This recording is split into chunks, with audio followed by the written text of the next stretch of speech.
emotionally connected to your plants? As if in the process of caring for them, they as well are caring for you? What about planty DIYs and thrifting for plant items? If I have your attention, then the Plants by Wade Lee podcast is for you. Join me, plant friends, as we dig deep and experience the magic of plants.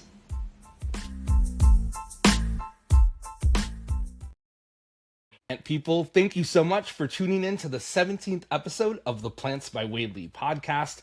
I am with Red Leaf Ranch, Brian Brigantti.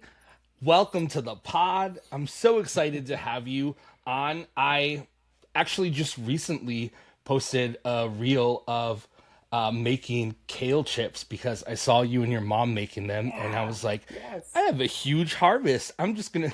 My husband and I went and did a picnic afterwards and had these amazing kale chips. So I mean, it's super easy, 300 degrees, 20 minutes, and they were perfect. It was amazing. Yes. Well, welcome. I wanted to get started and just ask you, where did this love for farming, essentially, gardening, but I mean, I think that it's so much more than a garden for you. It's definitely a beautiful harvest of abundance that you have, and it's really farming. You're doing a pretty big scale in your backyard.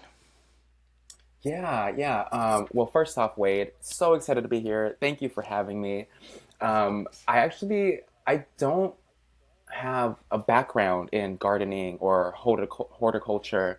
All of this really happened when I moved to Tennessee before the pandemic, not because of the pandemic. I moved here 6 to 8 months before the pandemic hit. So when it did hit, it was what great timing. I am so grateful to be here of all places because I moved here from New York City. Just major shifts. But the pandemic was really what sparked this desire, this need to grow our own food, especially with the looming uncertainty of what our food situation was going to be like. The world was stopping. And we didn't want to rely on outside sources for our food. And my partner loves to garden. He's been gardening since he came out the womb. He loves it so much.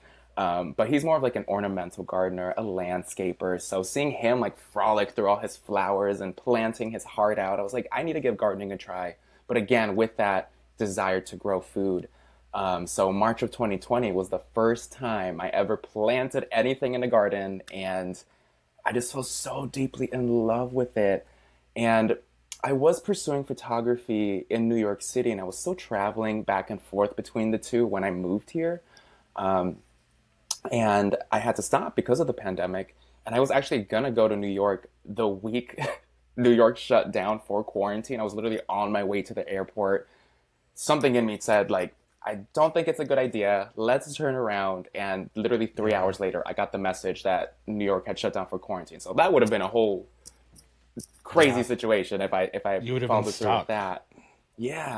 But because I wasn't able to work anymore, also, I had all this, I'm a creative. I love to create. I love to manifest my ideas into reality. And I needed a new outlet, a new passion, because, in Tennessee, rural Tennessee, pursuing fashion and beauty photography wasn't really ideal. People out here were not ready for that kind of creativity. So having discovered gardening, I just had this new wonderful world to pour my soul into, and it completely took over. It became my entire life. And a year later is when I started sharing it on social media. And that's when that blew up and took off. And now it's what I do. So very grateful for the way things played out. I love that, Brian.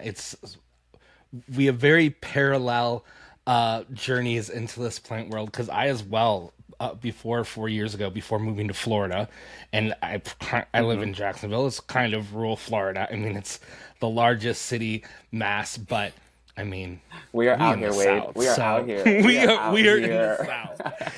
And I too was I kind of had this brokenness inside me of leaving the fashion world. It's what I'm creative as well, and it's what I Hmm. long for, and I manifested it. Like I lived in Phoenix, Arizona.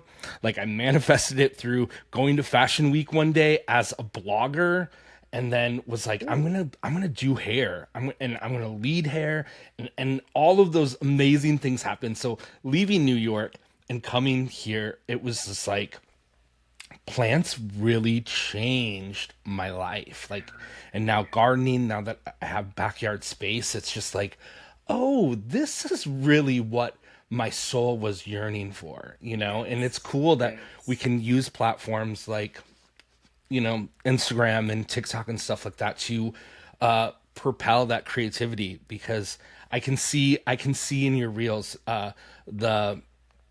the amount of creativity, and it's fresh and exciting, and it makes me want to like, Thank you. oh, you know, start growing gourds. Like, okay, I'm gonna build a trellis and let's do this. Like I have no idea, you know. Yeah.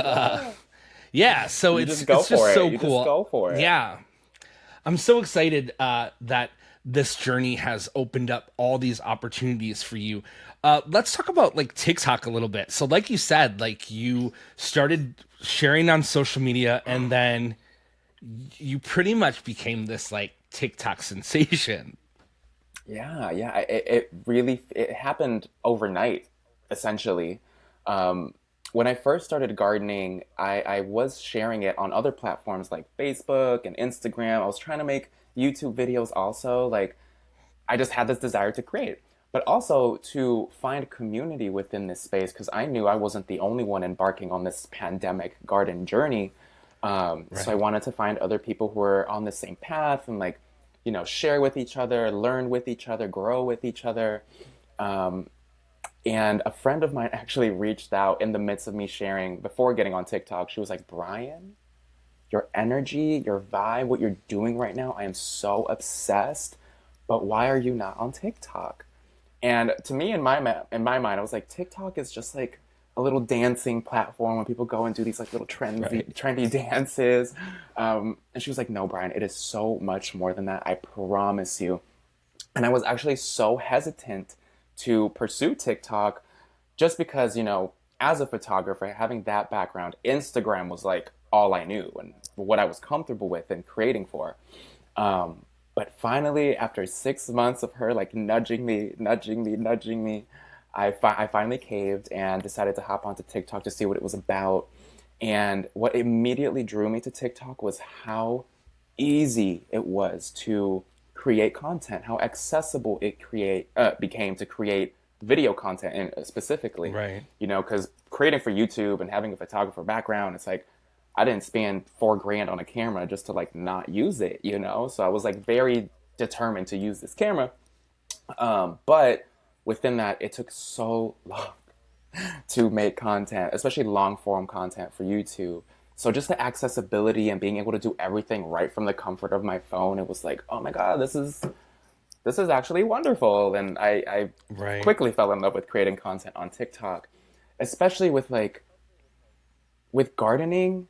It's like it's so hard to like sit down and plan and execute content in that way and put a camera on sticks and record yourself in that way. It's like being able to just like do a selfie moment with the camera and record yourself that way. It allowed me to be a lot more authentic and genuine and real and present in that moment rather than like, oh my God, I have this feeling. Let me hold this feeling while I put this stick up, make sure the frame's right, hit record, get into position. There was so many other steps Right. in that way. So just the accessibility and the authenticity that came with being able to create content so organically in that way, I really feel that was like the perfect recipe for me being able to create content the way that I do now. And it took a while. I mean, like the first 6 months on TikTok were pretty slow. Um, but I did start in like December when gardening wasn't even happening. I was like, let me just post little Right. videos with my chickens, see what happens. But it Yeah. wasn't until May of 2021 where like I started harvesting and feeding my chickens and like the season really took off. That's when TikTok exploded. May of 2021, I had like maybe 1,500 followers, and by the end of that summer, like September, it was 1.3 million. It's it just insane, Brian. it just exploded. And Yeah. I had no expectations going in, so I was like, what? Okay, let me ride this wave. Let me just keep creating content. Let's keep sharing the journey and the excitement of it all. And I just rode the wave ever since. And now I'm a And full time it's funny that you say creator too and that gardener.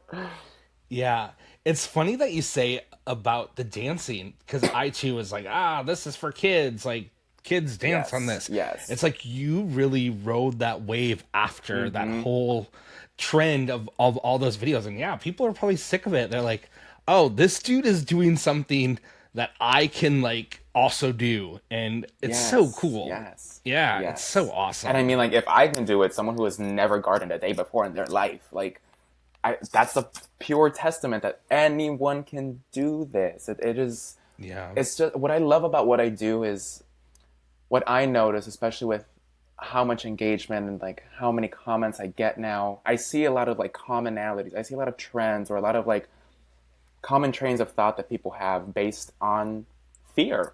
Like they're afraid of Right. pursuing something, they're afraid of investing in something and failing and messing up Yeah. and making a mistake. But what's beautiful about gardening is like, okay, yeah, I mean, I've killed so many plants. I mean, I didn't start off this like garden fairy who like floats through the garden and sprinkles pixie dust and things magically grow. Like it wasn't like that. I made a lot of Yeah. mistakes. I killed a lot of plants. But the beauty of it is there's compost. Yeah. If you kill something, you just throw it in the compost and you try again. Literally, Yeah. what dies in the garden, your failures literally become part of your success because now the compost, what you create there, feeds new life into the garden. And I feel like that's applicable to so many aspects of life. And Hmm.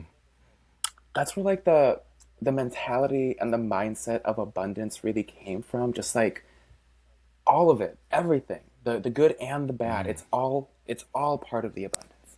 Abundance is Yeah. literally a way of life, a way of being, just being grateful for everything that happens, the good and the bad. And just like lining yourself up with that energy, with that frequency, with that mentality, it just allows so many wonderful things to manifest in your life because you're just like on a higher you just feel like you're on a higher dimension. You're just like on a higher plane of existence where you can just see all of the beauty manifesting around you and you tap into it and you don't let Yeah. things, I mean, bad things can still happen, of course, and they can be heavy, they can be overwhelming, but allowing yourself to navigate through that like unfazed and carrying it with you onto the next thing, it's just gardening has taught me so much more than I could have ever imagined on a spiritual and mental level.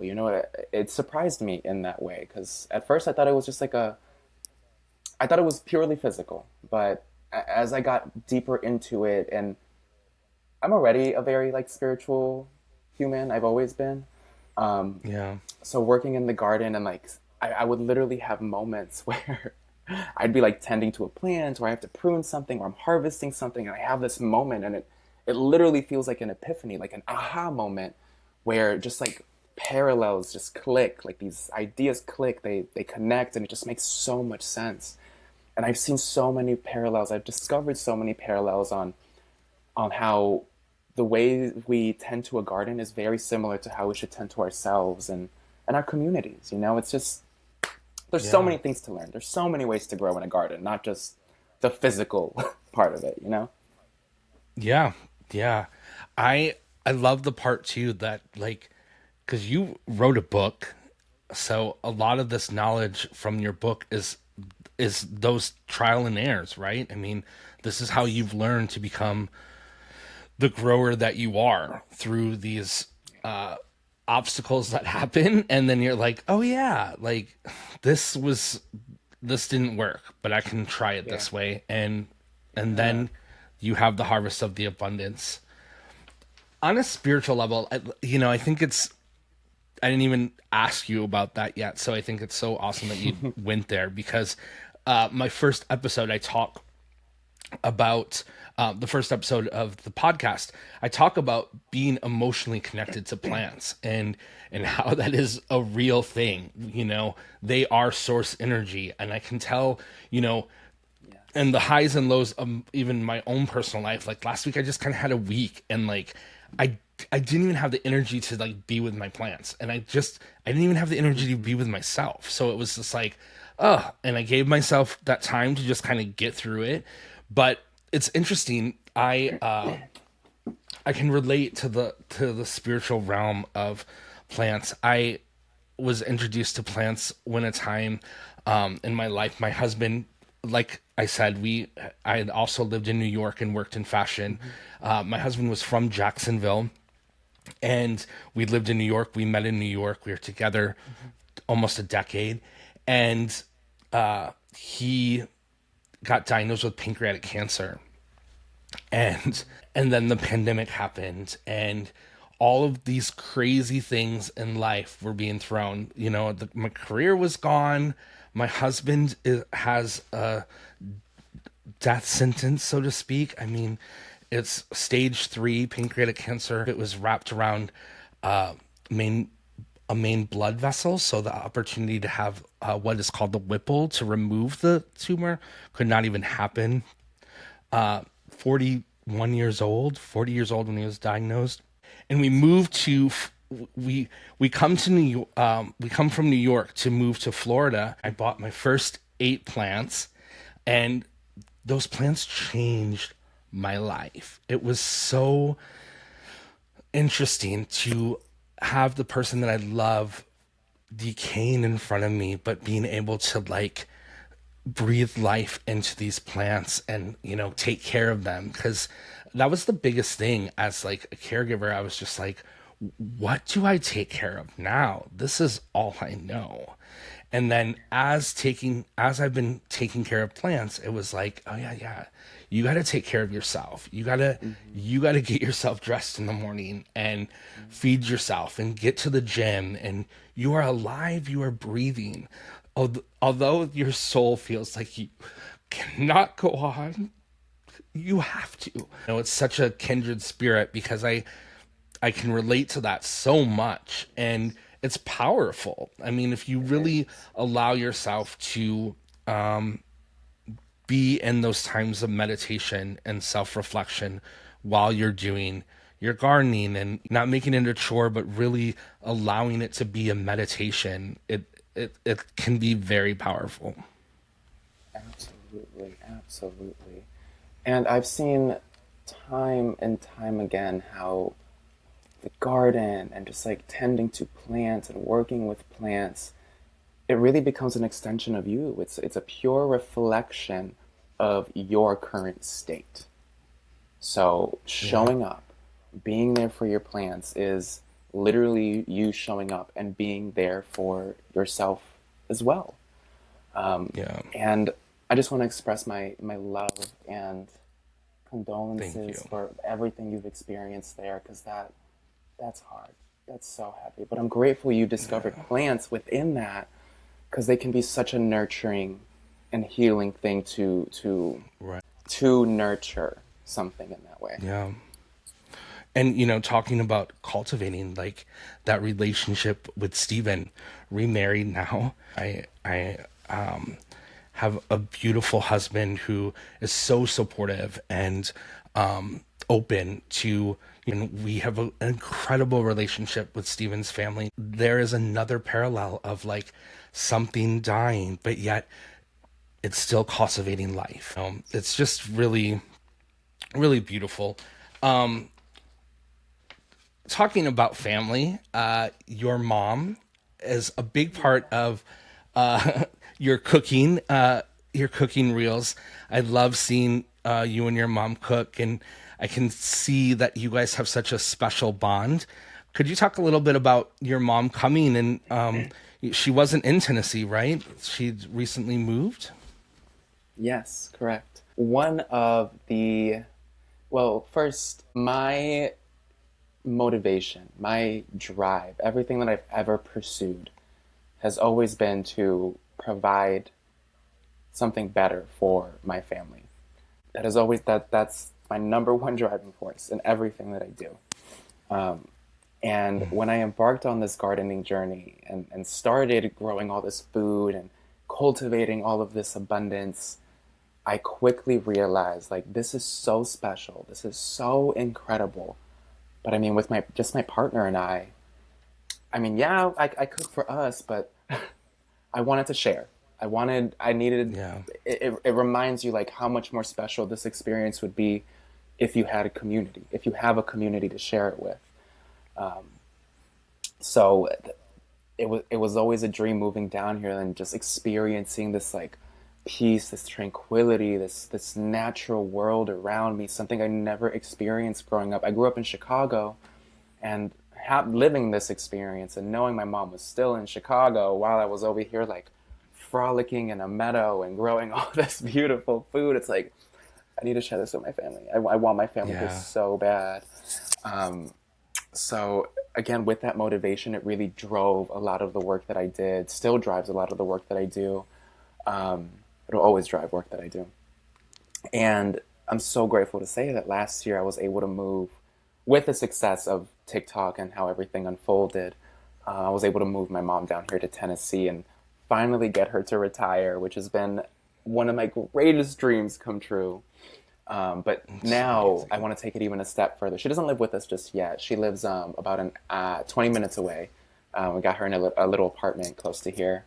Um, but I want to build a house on the property for her so she can like really just be here and like really rest Yeah. her soul and just like go to the garden whenever she wants. Just give her the a life full of peace that she deserves so so so much. Yeah. And it's just been such a gift, such a joy, such a blessing. And through my high school years, my mother and I did have quite a bit of a falling out with me, you know, coming out, living my as my gay self, and I grew up quite religious, so it didn't really vibe. So I left Chicago really out of desperation to find myself because I didn't feel like it was the appropriate place for me to blossom and find myself. So there were many years that I feel like we had to make up for, So having my mom here now, she's made a full 180. She's so open and loving and accepting of everything happening now. She loves my partner. She loves everything that we're doing. So now we're really making up for lost time and creating new experiences, and cooking together is really the greatest joy we have together. We love to cook together. And to be able to share that on social media. When I first started TikTok, my relationship with it still very much is like it's like an online video journal for me. Right. It's a place where I get to document and record my journey, my experiences that I'm having in the garden. So now to have my mom a part of that too is just like it's so Yeah, you can special. see it. It's so special. It's so You can special. see how special it is, which is so beautiful. And you can tell that you two love cooking together. Yeah. Did your mom cook a lot while you were growing up? Yeah, she was the Yeah. cook. She was the cook. Yeah, that's Yeah, so for cool. sure. Yeah. And it's even more special because like we're growing the food. There's Yeah, such a it's different layer and level of appreciation and love that goes into cooking when literally every single part of it manifested because you created it. yeah. You put love and energy into cultivating this food that you're cooking with. And the flavors are so much better. The feeling is so much better. The nutrition is so much better because you're getting it right from the source. It's just it's just wonderful. It really feels Yeah. like my inner child is just so whole right now, being able to Yeah, I love live the that. way that we're living. Yeah, and cooking the food the way that you do, it's like a ritual of prayer. It's like ritual of praise. Being so thankful for that abundance. Growing up, did you all ever go to Wisconsin Dells? We did actually, maybe That's where like I grew up. not a lot, not a lot, maybe like Yeah. once or twice, but yeah, we know the name. That we know Wisconsin does. Yeah, that's funny. Yeah, that's where I grew up. So that's where I ran Oh away from. wow. I said, Yeah. "Let me run," which is so Let's run, interesting baby. too Let's now because run. Let's run. yeah, because there's it's farmland, and everyone's like, "You grew up in farmland. You didn't ever realize you had this passion and love for plants and gardening." I'm like, "No, I didn't. I wanted to run as Yeah. far away from there as possible." Yeah. Yeah, Well, it's so different when you grow up in it. You get like desensitized to it, yeah, especially if like the layers that go into it, like the family dynamic, what your town is like. You are growing, you are developing, and you want to experience the world. You want to see like what more there is to offer out there, so you can like really, yeah, you can actually grow. You know, if you grow up in this little pot, you're gonna outgrow the pot. It's time for you to uproot yep, yourself and plant yourself somewhere else so you can build new roots somewhere else. And then once you grow and develop and like really have such a firm understanding of who you are and what you want and you desire, then you can like decide what's next, where I'm going to settle down, or like what's the yeah, ideal life for me. And funny enough, it might be very similar to where you grew up, but now you have, you know, that life full of experience that you can bring back yeah, or cultivate somewhere else. yeah. On your property, you all have a nursery that Yes. is Hmm. specifically like exotic plants. Yeah. That's actually what brought us here to Tennessee originally. So, like I mentioned, my partner loves to garden. He's always had such a deep affinity for nature and plants and cultivating his own abundance. But Yeah, when he was very young, maybe like 10, 12, 13, he discovered nepenthes, which are carnivorous pitcher plants. They are. Do I have a photo? Like, how do we not have a picture just sliding around somewhere? Hold on, I have a book right here. And these are a whole world, and they are literally so beautiful. Look at them. This is the cover of a Nepenthes book. But wow, look at that. They are that's stunning amazing. plants. Stunning. Like honestly, he grows them just because, mostly because they're beautiful. Like them being carnivorous is just like, oh, that's cool, but like such beautiful plants, and they come in so many different like shapes, colors, sizes, growing habits. It's a whole world within a world. So since he was a little kid, he was growing. He started growing them, and it was when we were actually in New York City. We had met. He was living in an apartment in Brooklyn, and his. I've never met someone so driven and passionate and determined to cultivate the things that they love. It I still haven't met someone that I actually know a few. It's just rare to meet someone to match Dominic's energy. he's he's very driven, but his drive literally drove him to build a makeshift greenhouse in his backyard in Brooklyn, like a little 10 by 16 lot. He's like, "This is perfect. Let me build a greenhouse here." So when I met him, I mean, it wasn't like the best neighborhood. It was honestly really sketchy. I get to his apartment. I'm like, "Am I here? Is this really it?" I'm literally like, it just looked tragic. But as soon as he showed me his backyard with his greenhouse, I was like, "Oh, now it all makes sense." But then when you Yeah, walk in, he just like it was like the most beautiful, immersive, natural. It really felt like you just get transported to another world. I was like, "Who is this man? What? Who are you? What are you doing? How?" It was just bewildering. All that to say, he loves these plants. This is literally what he lives for. and that's what he And was growing in New York too. yeah, but he hadn't Carnivorous, turned it into a carnivorous. business just yet. It was just a hobby greenhouse. I was like, this is just a hobby, girl. This is more than a hobby. Wow, This is like your I life. Like you live and breathe for these plants. It wasn't until he visited the largest growers or the largest nursery in the world of these plants, exotica plants in Australia. He visited them in 2017, I believe.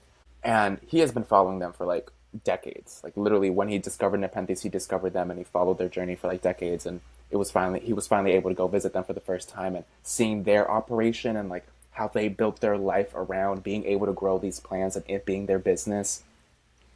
He was like, forget. He was also pursuing photography. He was like, forget photography.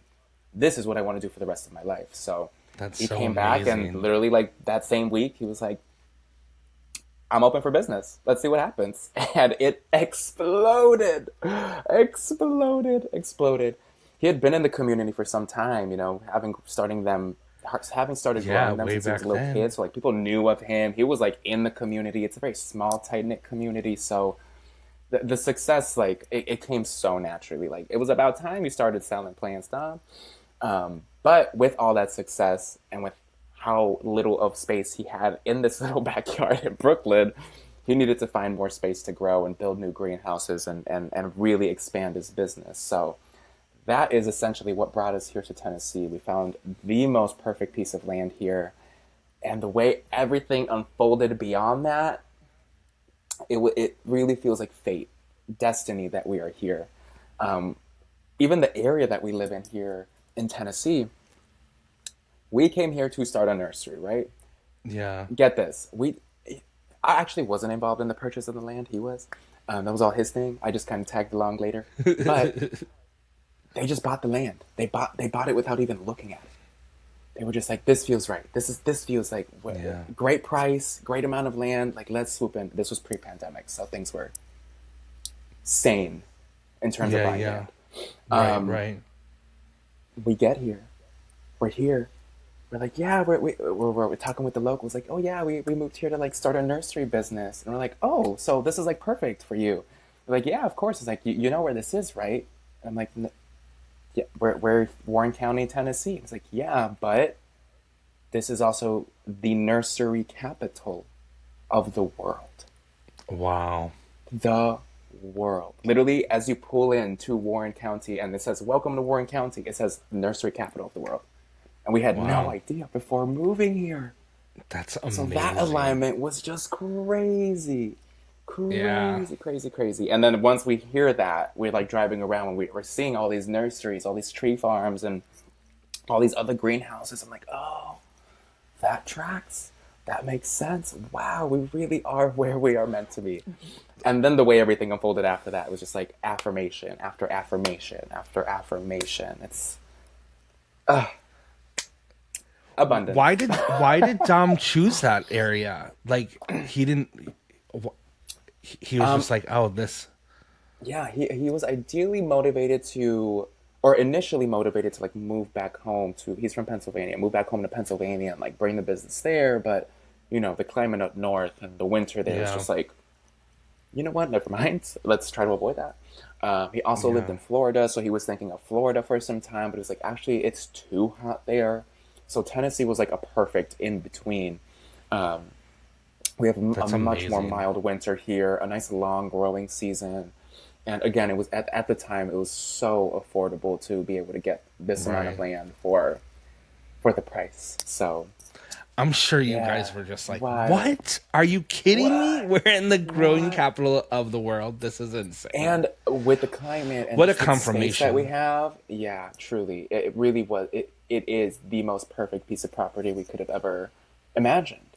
And Yeah. now with everything that we're doing, you know, with the gardens and with the nursery, like our dream, our goal here is really to turn this space into a botanical garden where people can come and, you know, we host workshops or even retreats where we can really take that love and immersion for nature a step further and give people Yeah. a chance to really experience it on such a different scale, on such a different level. Because even around here, I mean, I'm sure in its glory days, like Warren County really felt like the nursery capital of the world. But now, in this modern era, driving around, we're shocked to see how few gardens there actually are.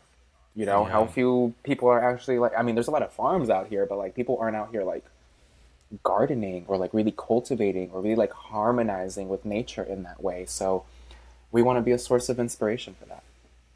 Was thinking while you were talking about your partner and his business. I think that I bought a carnivorous plant from him like a Really? year ago. Yeah, No I way. killed it. I totally killed it. I bought another one at a market not too long No ago. And I was like, I'm going to put it in the palm tree and this will be a perfect place for it. No, No, baby. they're No, so no. cool.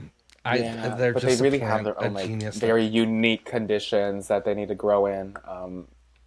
Like even in, I, he had a greenhouse in Florida, I believe, but they had to grow in a greenhouse because there's so many things that go into caring for a plant that you don't even think about, like air Yeah, circulation, humidity, the amount of light, how much light they get in a day, feeding them, like the type of soil yeah, that you use. It's like it's deep. There's like layers to this. Um, so it's no surprise that he ended up we built like state of the art commercial greenhouses over the past 2 years, and it's like wow, this is again just a testament to how far the lengths this man will go to grow these yeah. plants. It's so It's cool. beautiful to see, honestly, to see someone so passionate and living for that passion. It's rare, honestly. Yeah. Glad This to call leads him me Bay. into, yeah, right. This leads me into the next question. What does Pride, since it's still June, what does Pride mean to you? Honestly, living your life as truly, truthfully, and as authentically to yourself as you possibly can. Like, if life, if your current life does not look the way you idealized your life to be, do what you need to do to make it look that way. It's honestly doing the work as well to Yeah. like live your truth. It's very rare that people, are born into an experience that's like purely in alignment with who they are. A majority of the time, people have to like leave home or like run away to really find what that is for Yeah. them. So it really is. If there isn't a seat at the table for you, create the table. Create your Yeah. own table. Build it. Build it. Build it. Whatever that may look like for you. Yeah, just live your truth. Do what you need to do Yeah. to live your I truth. love that. And it's true. I had asked Brian Hood, he's the social Hmm. media manager of Miracle Grow and a lot of other iconic brands. But I asked him, and he said despite. And I I was walking through Pride Parade a couple weekends ago. Just kept on ringing in my head like that word despite, like despite growing up Pentecostal, Yeah. despite being told I'm going to hell, despite my mom kicking me out. Despite that, that's what pride means to me. Hmm. I will hold my husband's hand when we walk into a restaurant. Add on that just a little bit. Um, I like how you say despite, like we owe it to ourselves. We owe it to our inner child. We owe it to us literally as a child who couldn't live the life that they dreamed of to live that life. So you can heal, so you can like really become the highest version of yourself. You owe it to yourself. You owe it to the youngest version of yourself. You owe it to the highest version of yourself to do so. And it's so interesting moving to rural Tennessee, of all places, as an openly gay Latin man. Right. Pride is also showing up. Pride is also like being what you wish you saw for yourself for other people. Um, Not necessarily like I am so in alignment with myself now. I just like live so truthfully and authentically and unapologetically, and I feel like I radiate that energy in any space that I walk in. And rural America is very interesting because like a lot of it is very deeply rooted in religion, the lifestyle here. Um, and they preach all this love and acceptance, but it's very much the opposite. Like it's mostly preaching judgment and fear. And that's like what now being an outsider coming into such a matrix, honestly, it really feels like a simulation seeing how people are so conditioned with that. Um, it's rare for them to see someone walk into a space unapologetically and so in alignment with themselves. And that, in a way, gives other people permission to give it a try, to do it Yeah. as well, whether you're gay or straight. It's like, or everything in between. It's like, regardless of what path you walk in life, the greatest thing you should try to achieve is that it's in alignment with you. So being able to Mm, like show up in spaces like this, a lot of yeah. people were afraid for me, moving from New York to here of all places. But there's this weird brunt of responsibility to like show up here of all places, despite what the stigma is here. Like they need it Yeah. more than anyone, especially if we're going to try and bridge the gap that is America now. It is so divided. Like we need to go into spaces and influence and share our light in places that feel Yeah. so seemingly dark. Yeah, that's what pride means. Yeah. Yeah. Good. I That's love that. pride. You're so passionate. Do you consider yourself an activist? Yes, it's like yes and no. It's Yeah.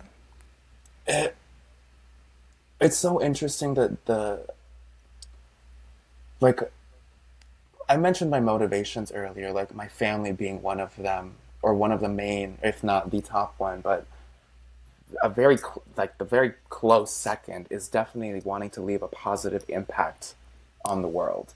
That was always my drive for my photography as well, like wanting to help people feel better um, after they left them when they came into my space, into my studio.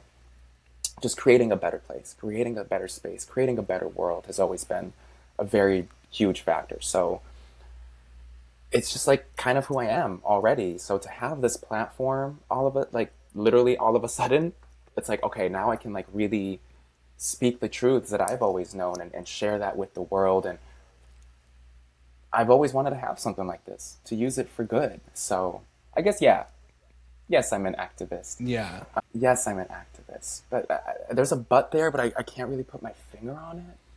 There's like there's a balance that comes with, or should, that needs to come with activism, because with activism it's heavy work, especially Right. the things that you are being an activist for. It's heavy work, and as much as you want to be there all the time, I know it's even such a privilege to say like know when to turn it off, or know when to stop, or know when to step back to like take that time for you, because there's people out there that can't turn it off.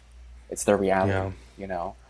um, But with having such a platform and having the energy and the drive and the motivation to continue doing that, you have to balance it. Yeah. So I'm very grateful to have this platform that I do now, to be able to speak on topics that are so important to me, and not just to me, but another thing Yeah. about having a big platform is it's a community.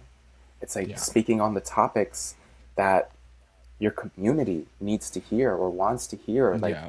so they feel inspired and hopeful and driven to enact change as well. I was fortunate enough to be asked to participate in a Stop HIV Together campaign. They had already done one in the past, maybe a year or two ago. They revamped the campaign, but this time in Spanish, so that it can go out to Amazing. the Latin community, because the Latin community, especially HIV, is so stigmatized. So much so that people don't even talk about it. Even just having the conversation about it is so stigmatized. And because of that, that leads to so much unawareness, so just a lack of education around all of it, and the resources that are available to learn and be tested. Just it's very rooted in fear, but again, it's like with education comes so much power. You're taking power over your life and knowing what you can do to make sure you're being safe when you're sexually active. Yeah. So it was a very special project to be a part of, and I believe it's launching this week actually. Yeah, Awesome. like we were just sharing like BTS, but like the actual campaign comes out this week, so very excited to see how it unfolds. Yeah, that's very cool. What an honor to be asked to do something like that. Yeah, truly, truly. Something else that you are very passionate about is what's going on in Palestine. Could you share a little bit about? Yes. Um, it has been so enlightening delving into the world of gardening and agriculture, because the deeper I have dived into it, the more I've realized how intersectional everything bad essentially that's happening in the world really is. Yeah. I live in an area that has a lot of farmland, and I've learned all about like the inequality that farmers face against corporations and how they're taken advantage of, and essentially how like corporations run the world, and it's terrifying.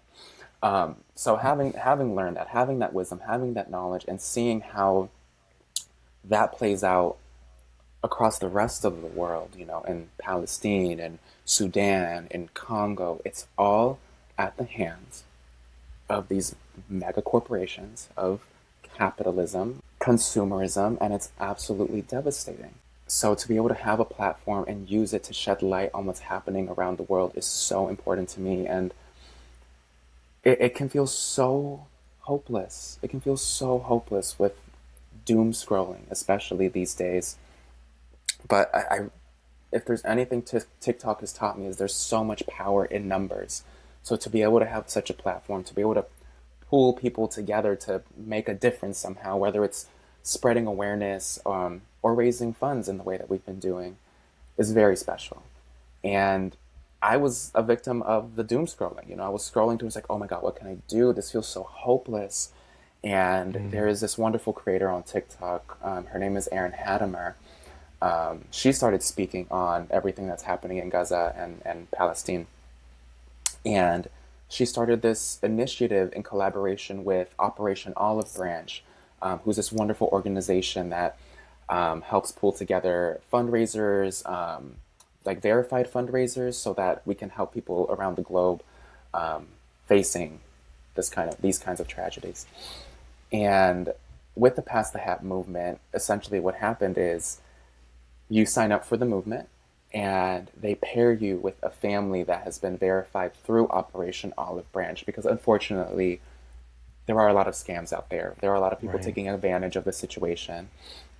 So to have these verified sources was really helpful in knowing the like That who your I money can is going actually to help and a the money's family that, actually going yeah. to them. Yeah, so I was paired with this really wonderful human, Tasneem, and her family.